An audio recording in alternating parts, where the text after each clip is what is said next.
Sederhananya begini, kupu-kupu itu rezeki. Ya. Kupu-kupu itu ibarat uang, ibarat dunia, ibarat harta, ibarat kesehatan yang kita mau kejar. Cara nyari rezekinya gimana caranya? Karena itu kupu-kupu, maka yang kita lakukan adalah kita ambil jaring, kemudian kita tangkap itu kupu-kupu. Yang kita pelajari pun setiap hari di kuliahan, anak-anak didik kita, anak-anak kita semua dididik untuk pertama bisa punya jaring, kedua bisa cekatan dan gesit dalam menangkap kupu-kupu.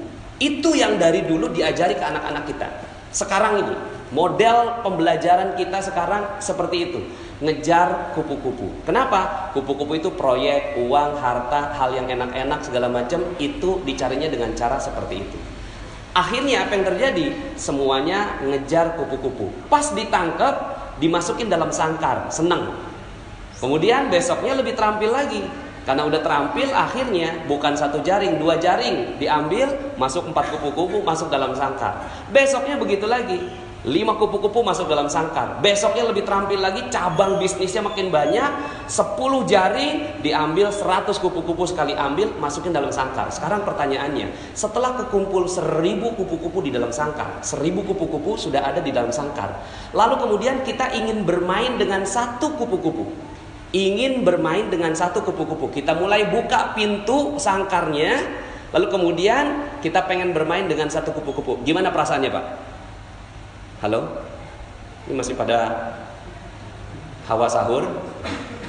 Terkumpul 1000 kupu-kupu di dalam sangkar, lalu kemudian kita pengen buka pintunya. Pas dibuka pintunya, ya keluar semua. Perasaan apa yang ada pada saat itu? Perasaannya, apa perasaannya? Galau, khawatir, cemas, takut, gelisah. Itulah dunia. Itulah dunia. Kita selama ini, anak-anak kita, belajar yang tinggi. Buat apa, Pak?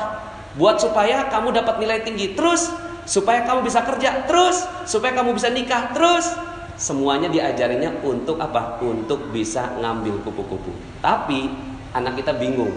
Bahagianya di mana?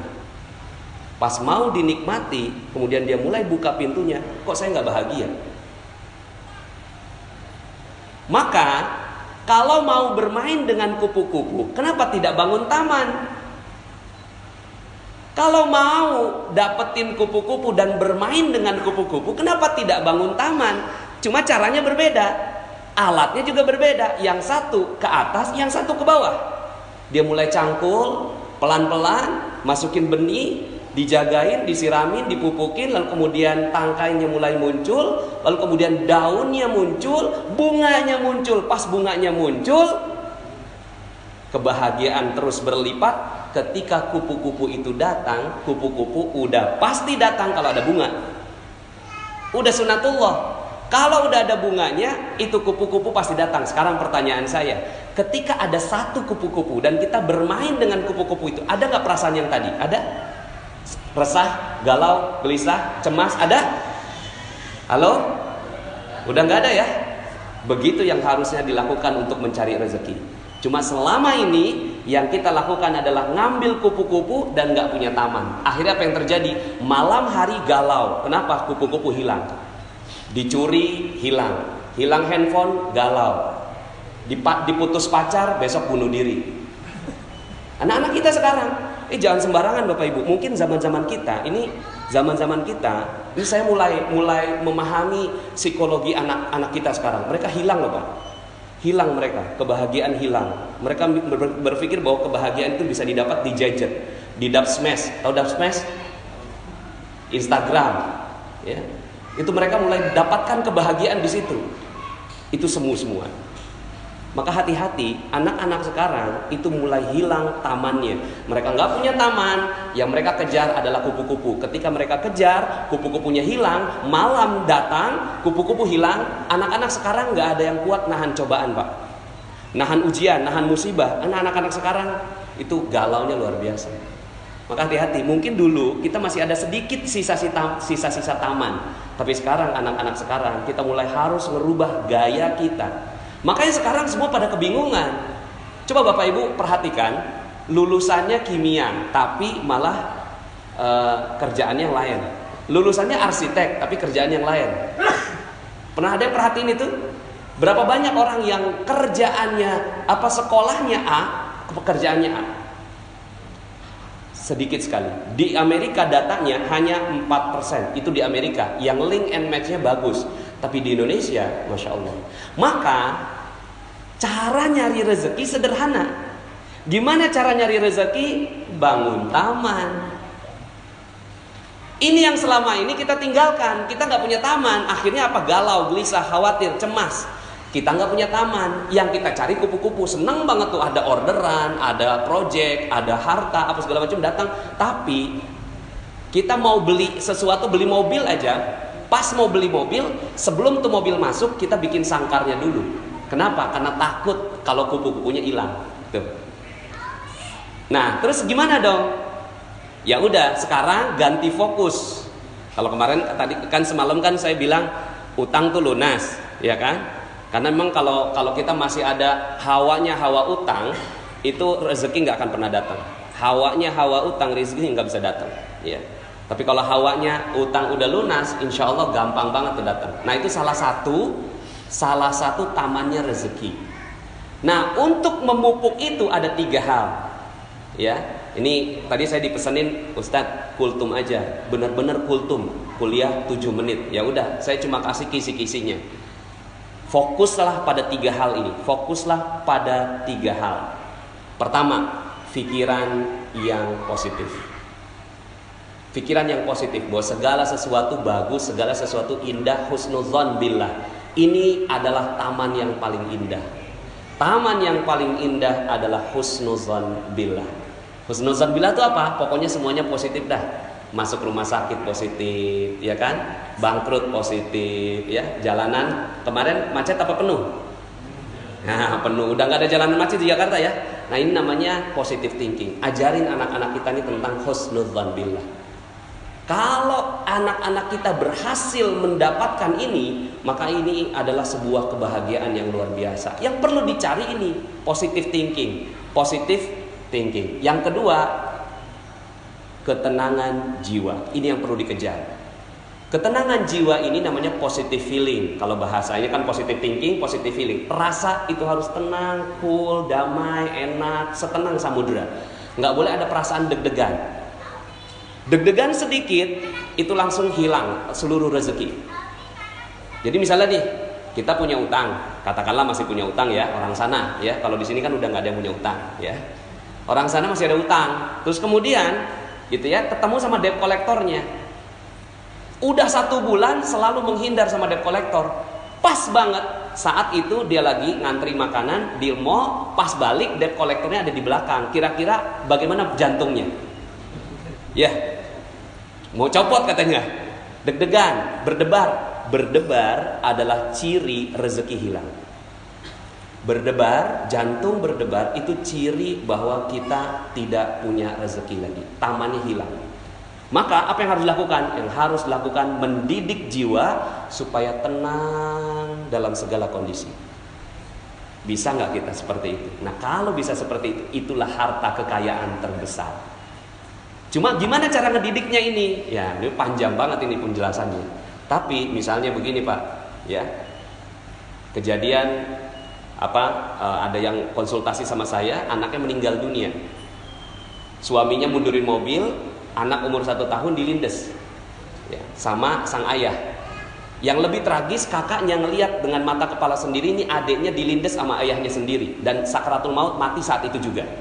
Sang istri keluar lagi masak, pas ngeliat gitu kan, menggelepar-gelepar gitu, digedor-gedor pintu jendelanya, terus kemudian turun sang ayah. Berempat ngeliat dengan mata kepala sendiri tuh anak meninggal dunia dengan hancur badannya. Sekarang pertanyaan saya, bisa nggak saat itu jantungnya tidak berdebar?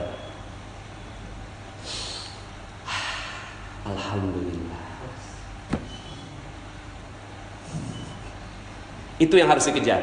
Kalau itu bisa, alhamdulillah nih ibu, alhamdulillah dia mau ngikut saya ajarin pelan-pelan sampai akhirnya tuh ibu mengatakan, siap Ustadz, alhamdulillah, terima kasih. Udah, selesai. Dan ternyata itu adalah kunci rezeki buat sang ibu. Lah kita berapa banyak kita melakukan kesalahan rezeki. Kita deg-degan. Tanggal 25 gaji udah mulai habis, order belum nyampe, gimana perasaannya? Ya. Terus kemudian dagangan belum laku, gimana perasaannya? Padahal itu semua rezeki akan hilang. Nah, kejar nih ini. Cuma memang ya, nah ini memang perlu banyak sekali kajian tentang positive healing. Cuma bocorannya adalah positive healing hanya bisa didapatkan dengan ibadah. Positive healing hanya bisa didapatkan dengan ibadah. Kalau positive thinking masih bisa sendiri. Positive thinking nih, bagus itu, oke, alhamdulillah, gitu ya, masih bisa. Tapi kalau positive healing udah nggak bisa lagi dengan upaya sendiri, dia harus butuh bantuan Allah Subhanahu Wa Taala. Maka di titik itulah ibadah berkumpul seperti ini mahal harganya. Ini kumpul begini Pak, ini mahal sekali. Kalau orang tahu betul yang namanya rezeki, oh itu dikejar yang kayak gini. Ada orang kumpulan apa? Duduk tenang, damai. Kenapa? Ada malaikat di sini. Malaikat itulah yang bikin ketenangan hati. Makanya Allah katakan, ala bidzikrillahi tatmainnul qulub. Ingatlah hanya dengan mengingat Allah maka hati bisa positive feeling. Nah. Cuma selama ini ya kita nggak kejar ini, coba sekarang kejar. Aduh, yang saya mau kejar adalah positive feeling, ketenangan jiwa. Karena itulah kekayaan sebenarnya. Kekayaan sebenarnya bukan harta, bukan mobil, bukan rumah, bukan yang lain, tapi ketenangan jiwa adalah kekayaan sebenarnya. Ya, dikatakan oleh Rasulullah SAW, laisal ghina an kasratil arad, walakinnal ghina ghinan nafs. Bukan kekayaan kamu punya banyak harta, tapi kekayaan adalah tenangnya jiwa. Di penjara senang, ditangkap senang, ya, bahagia, semuanya tenang, cool, mau digantung aja senyum. Tuh, kalau kita mampu seperti itu, maka itulah kekayaan sebenarnya. Cuma selama ini kita nggak kejar, yang kita kejar cuma duit aja. Di mana ngejarnya? Lailatul Qadar adalah malam kemuliaan, tempat di mana Allah turunkan ketenangan jiwa. Kalau itu didapat, tenang sekali. Nah yang ketiga lebih dalam. Ini aja udah bagus, masya Allah. Positive thinking, positive feeling. Yang terakhir positive motivation. Positive motivation, motivasinya semua positif, semuanya positif. Ya, bahwa motivasinya bukan untuk mencari uang, motivasinya untuk membahagiakan orang lain. Nah ini panjang sekali kajiannya. Ya, mudah-mudahan dalam kesempatan yang lain. Ini pokoknya cirinya 3 aja. Kejar ini. Nggak penting tuh jurusan, nggak penting tuh kuliah, nggak penting tuh sekolah. Bener, nggak penting. Kalau sekolah nggak ngajarin 3 hal ini, berarti sekolah itu nggak penting. Makanya sekarang ini muncul adanya gerakan anti sekolah. Kenapa? Karena di sekolahan anak-anak berantem juga, ya. Tapi bukan berarti bahwa saya anti sekolah, tidak. Kalau di sekolahan ini mengajarkan 3 hal ini, maka sekolah itu perlu dikejar. Tapi kalau sekolahan ini nggak ada yang kayak gini, nggak ada 3 hal ini, yang diajarin cuma matematik, fisika, kimia, biologi, arsitektur, ya, kemudian astronomi, itu dia berarti ngajarin kupu-kupu. Tapi kalau dia ngajarin taman, dia ngajarin 3 hal ini, sehingga anak ada apapun dia senang, bahagia. Anak ada apapun dia tenang. Ada azan, dia langsung lari ngejar tuh azan. Kenapa? Di situ ada ketenangan jiwaku, Pak. Di situ ada ketenangan jiwaku, Mah. Maka aku akan kejar itu. Kalau ada sekolah yang ngajarin kayak gini, kejar itu sekolah. Karena itulah sebenar-benarnya kekayaan. Demikian, mohon maaf atas segala kekurangan. Kita balik semuanya logika rezeki kita supaya kita betul-betul dapetin rezeki yang insya Allah barokah. Terima kasih. Subhanakallahumma bihamdika asyhadu an la ilaha illa anta astaghfiruka wa atubu ilaik.